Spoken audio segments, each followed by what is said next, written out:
welcome to Axel's Garage.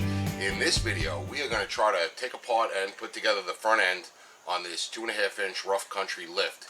It's an 98 TJ, and we are putting in the 2.5 rough country lift. It comes with shocks and springs only. We did the back end in a previous video, and we did a whole series about a lift kit in a playlist, and I'll put that playlist up here, and you can look through those videos to see what we got going on. Now today, I already got the Jeep up. Jack stands on the frame rails just behind to the rear of where those lower control arms mount up to the chassis.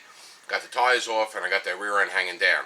I did read the directions ahead of time this time, just to see if there was any indication of how the springs went in or the sway bar links that we talked about from the previous video. And yes, in the directions it says to remove the sway bar links so that you get some more drop in the rear end. They also made mention of, and they didn't with the rear, about those progressive rate springs where the coils are closer together on one end and they're farther apart on the other end. They did actually mention it for the front, and they mentioned it saying that the tighter coils should go towards the top and the larger coils towards the bottom. That's got something to do with the progressive rate springs. I don't know, I'm sure there's some engineer banging his head saying, why don't these people just understand? But that's the way it's got to go in. So anyway, we got it up in the air. We got the tire off. It's on the jack stands. Right now what we're going to do is take the shocks out, and we're going to loosen up that sway bar so that we can get some more drop, and hopefully we'll get these springs out. When I move the camera, you'll see that these must have been some real lazy springs that were in there.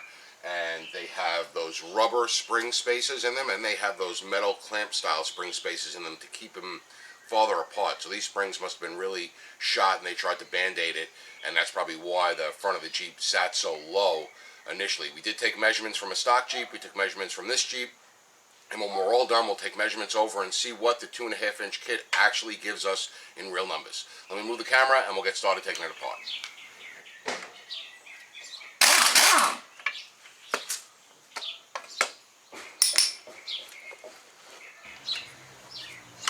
Okay, underneath you got a, for the bottom shock mount, you have a 13mm nut and bolt. A little tough to get up underneath clearance-wise with a standard 1/2 inch impact socket or a 1/2 inch deep socket. So what I did was I stepped down on my impact to a 3/8 size socket for that 13mm bolt, and I was able to slide it right up in there. And they came out pretty easy. They were pretty rusted up. I just sprayed them with a little penetrating oil. They came off easy. Now we're going to do that sway bar mount, which you can see right up here.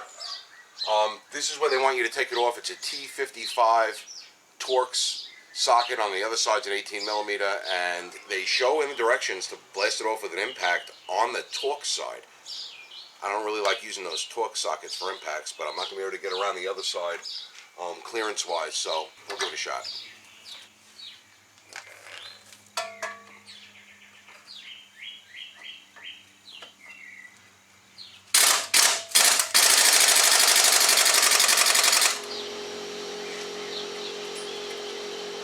Alright, that's not coming off easy. So, let me let that compressor catch back up again, and maybe at full pressure it might knock it off. In the meantime, I'll give it a little squirt with PV Blaster.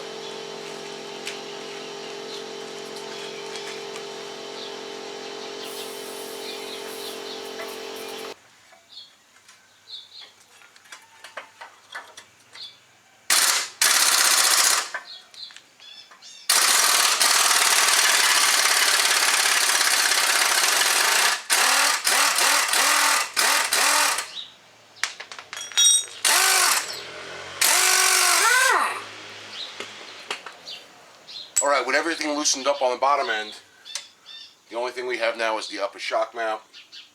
They claim in the directions that these Jeeps have like a coil spring lock or a clamp that goes over the bottom of the coil spring to hold it in place. This one doesn't appear to have one, unless it's covered in grease. I don't see it. Doesn't look like it has one.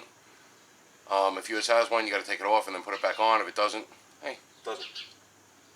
You see these big spaces in here to help these old sagging springs.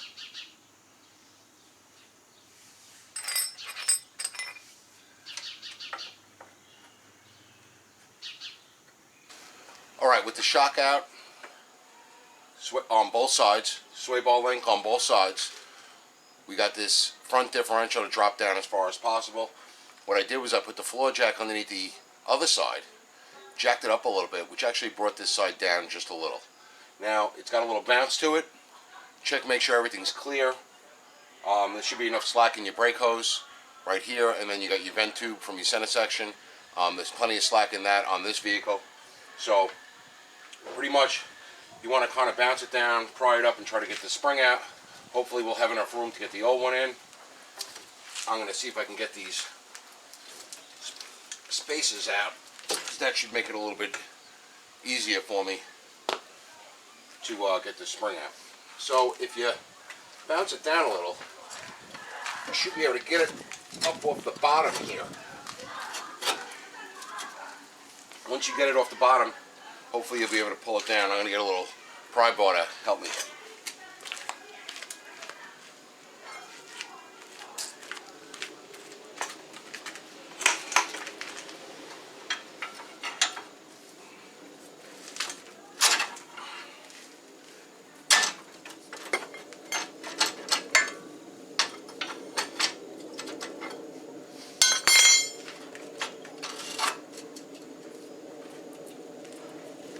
Got this long section here that's interfering, so I guess the best way for it to come out is going to be this way, but you're going to hit over here too. Not a lot of room to work with.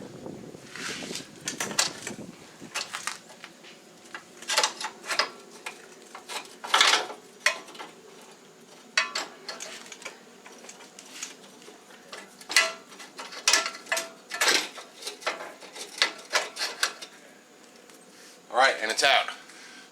Do the same thing on the other side.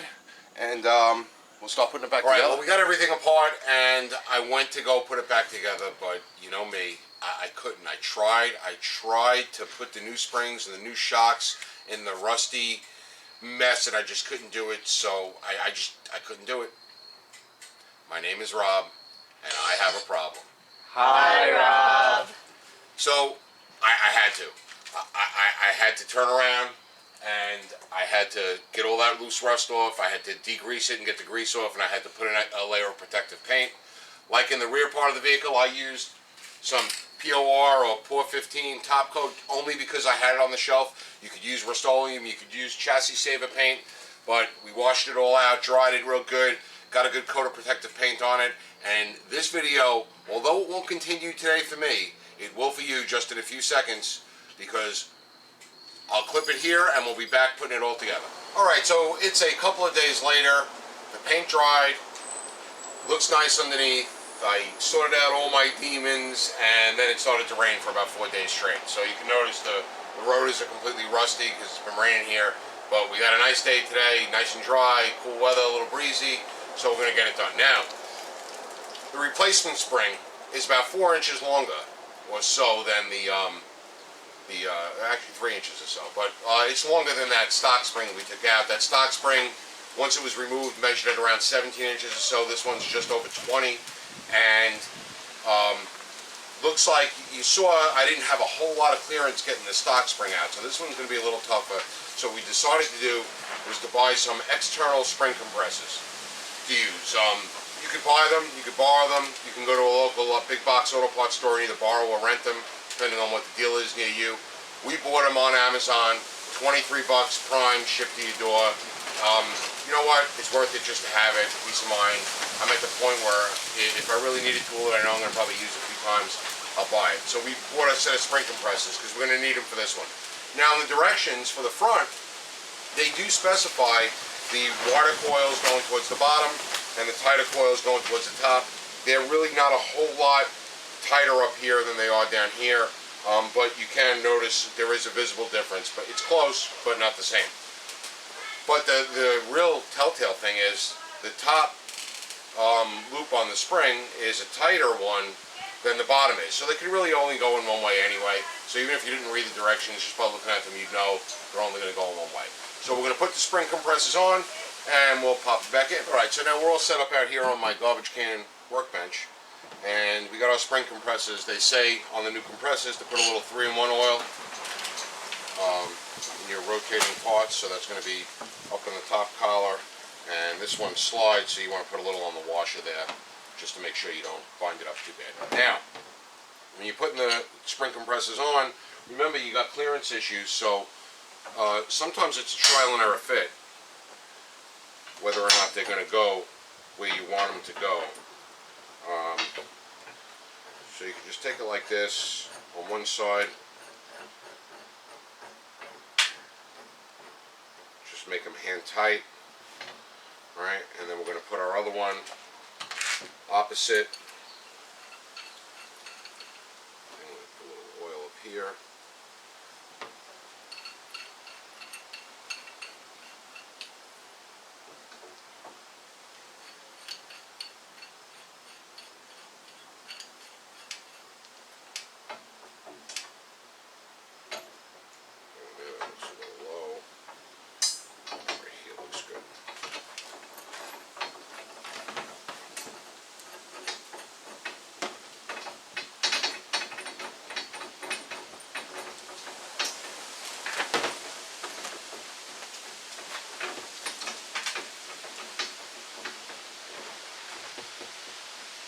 Once you get one on either side like that, you pretty much want them right about 180 degrees off from each other. Okay, you're going to tighten it down 3/4 or 19 millimeter. They say not to use an impact, and I'm going to use this just to speed the process up, but I'm really not going to impact on it. I got the torque settings turned down all the way.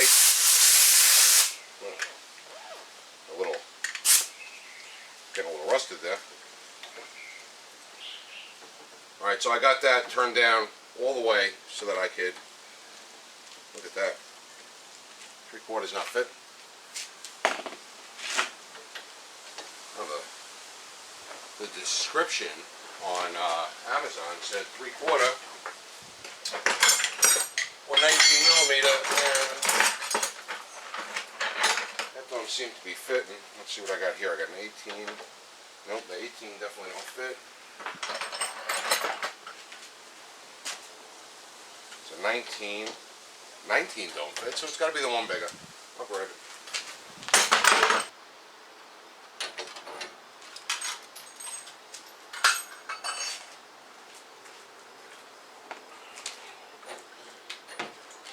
Alright, so back out here, it looks like the size is actually going to be 21.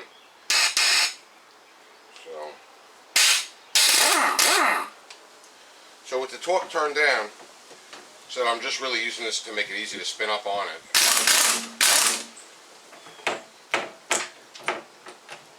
Give a little on each side. A little bit on each side until you shrunk it down. Approximately, for us it's going to be about 4 inches.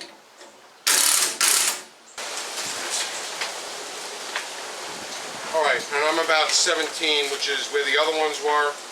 I really can't scrunch down on it much more, only because of the way I positioned this spring. See how it's going to encroach upon the top mounting surface, so I should have probably went down one more. It's trial and everything. I'll see if I can get it in the way it is.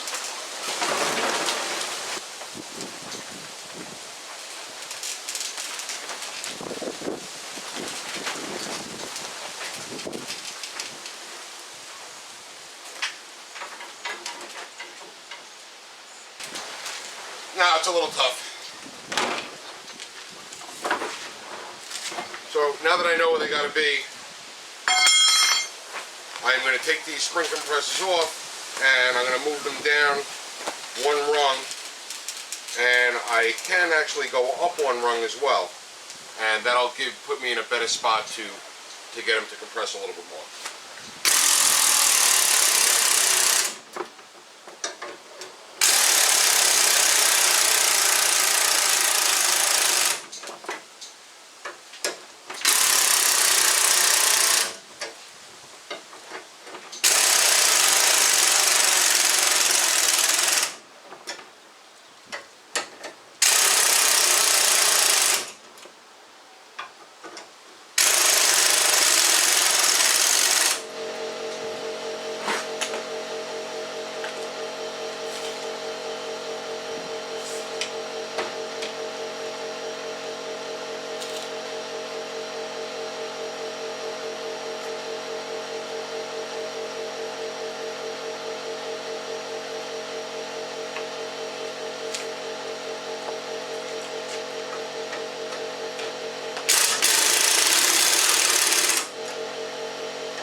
It's a nice package.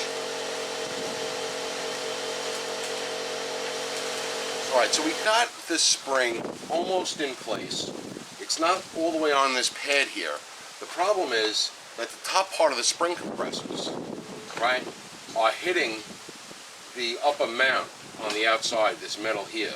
And it doesn't really seem to be any way I could get them in there without them hitting. Even if I took them back off and put them down more, it just doesn't seem like it's going to work. So what I'm going to do is, I'm going to slowly loosen these up as best I can to try to put a little bit more pressure, and maybe I could get this, as I bring it down a little, get the spring to pop over. It's only missing by about a ½ inch or so.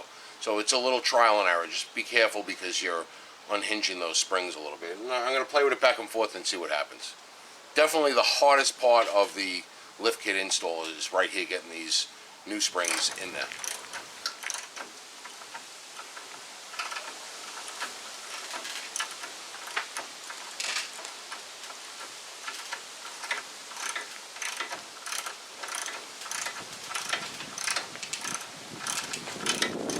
Just want to try to loosen it enough to clear that upper mount over there.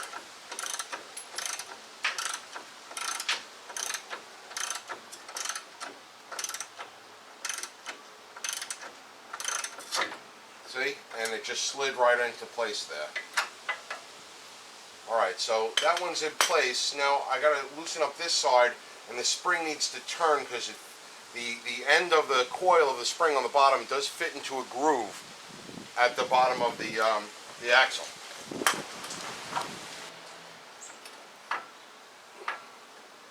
Alright, we're almost there, interfering with the spring mount, so we're going to loosen the mount up a little bit more and see how that works out.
Alright, so after I got it in and got the compressors off, I still had to turn it so that bottom open end of the spring, the little hook, is in the groove that it's supposed to be in. So a little creative jacking, jack the other side up because the sway bar is disconnected. So the other side going up, brought this side down, and now it's in place. So now we can let that jack down, jack this side up, and hopefully it'll give us a little more clearance on the other side so now we're not fighting with it as much, because we did fight with this one a little bit. But it's pretty much the same thing. We're going to put those spring compressors on. We're going to try to line it up as best we can. Hopefully we get it on the first shot and then get that spring in.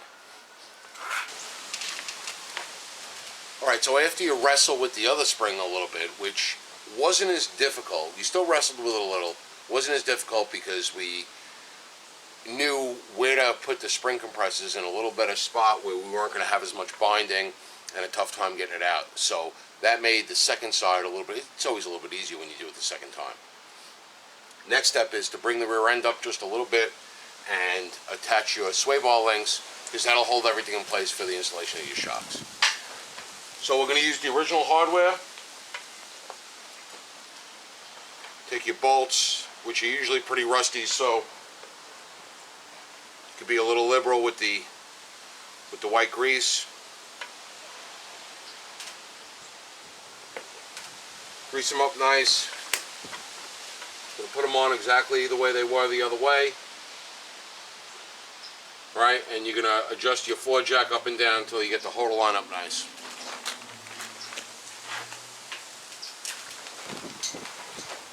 And put your washer, your nut on, and the same way it came off, 18mm in the back. And we're going to place it with the impact.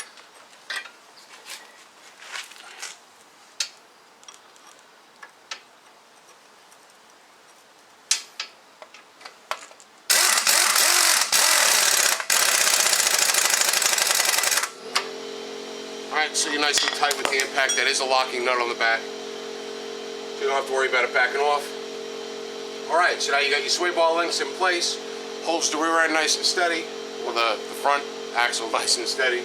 Now we're going to jack it up from the middle, bring it up a little bit, and this way it'll be easier to install our shocks. Alright, for the shocks, they got the towel mount and then the regular mount on the bottom. So what you really need to do is, we're going to cut this, but we're going to put our rubbers on first. So you got a washer, which comes in the kit. You got a rubber with the groove side up, and then on the top you're going to put another rubber and washer and then the nut. Alright, so what we'll do is we'll put this in place, then we'll clip the strap off and let it expand right up through the opening. Alright, and the shock's not expanding. There it goes. Took a second for the shock to expand, and now we can take the rest of our rubber off, the rest of our strap off. Okay, and then on the bottom, alright, we're going to take our original nuts and bolts, put a little white grease on them, and we're just going to put them in hand tight for now. Alright, then on the top we're going to put the rubber with the groove and the grommet down. We're going to put a washer.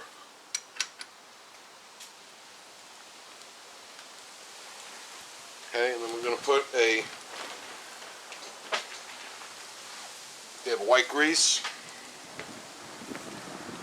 and then our nut, the nut on top is 9/16, believe it or not, the only thing that's not metric in this whole Jeep so far. Alright, so we'll put that on hand tight. Take the 9/16 up top, and we're going to tighten that nut until we get a little bit of a squeeze, probably about 1/3 of the size of the rubbers should squeeze down, and that's plenty tight enough. Alright, so you get a nice 1/3 of a squeeze of rubber on there, and then you could tighten your bottom bolts. I'm sure this is a torque spec, I'll just, hit it gently with the impact.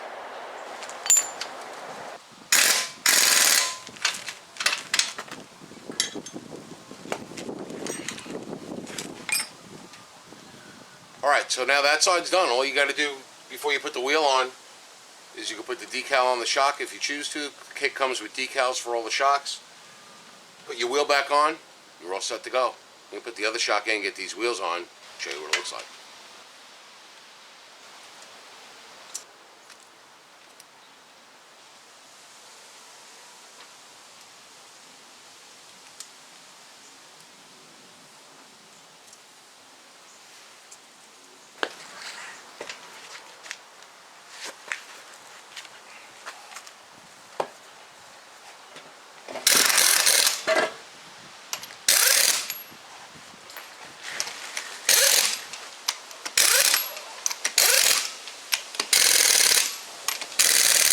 Alright, so it's down on the ground. Only thing left to do is go take it for a ride, see how it feels, and enjoy it. I think it looks awesome. I'm not sure exactly how much lift, UPS, not sure exactly how much lift we got out of it. What we're going to do now is we're going to go drive it. We're going to go for a ride, drive around for a week to 10 days or so, maybe less, maybe a week or so. We'll drive it around, then we'll park it, and we'll take some measurements, and we'll compare those measurements in our next video. We'll take the measurements, compare them to what it was stock, compare them to what it was with just the wheels and tires, and what we got now out of this 2.5-inch lift kit. A lot of times it's 2.5-inch lift kit. Do you get more? Do you get less? What do you really get? And we'll also do a review on how it rides. Now remember, this TJs aren't known for really riding well as far as comfort, spring-wise, and this one had really one springs and really one shocks. So we'll see whether it rides better. Hopefully it rides a lot better, or if it's a little too rough because the springs are stiffer. But we'll all check it out in the next episode or the next video, whatever you call it. We'll give you that update and we'll wrap this whole project up. But that's it for the lift kit. TJ lift kit, the front end is in. We did wrestle with those front coils a little bit. You gotta have those spring compressors. I can't see how you're gonna get it in without those spring compressors for the front. So for $23.99, Amazon Prime, well worth it. Hope you enjoyed the video. If you did, please give us a thumbs up. And if you like what we're doing here at Access Garage, as always, subscribe to our channel. Thanks for watching.